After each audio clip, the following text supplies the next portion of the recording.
Eh bien, bonjour à tous.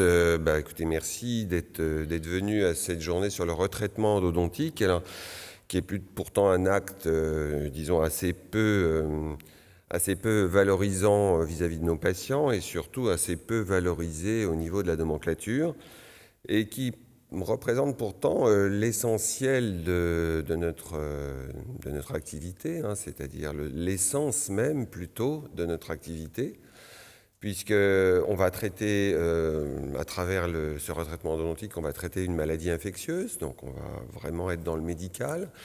Et puis, on va surtout permettre à nos patients de garder leurs dents, ce qui évidemment est le but principal de notre activité. Voilà, donc je remercie évidemment les conférenciers qui ont accepté de venir parler aujourd'hui. Et bien, en ce qui concerne les premières étapes, c'est-à-dire que la première difficulté qu'on va rencontrer lorsqu'on est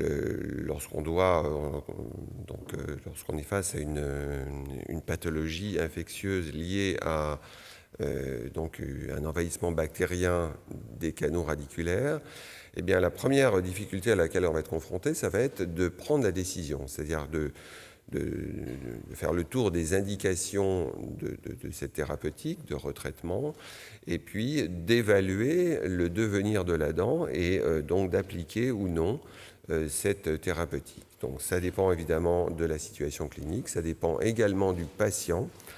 Et c'est ce que vont nous expliquer les deux premiers conférenciers, hein, donc Annabelle Tenenbaum et Grégory Caron.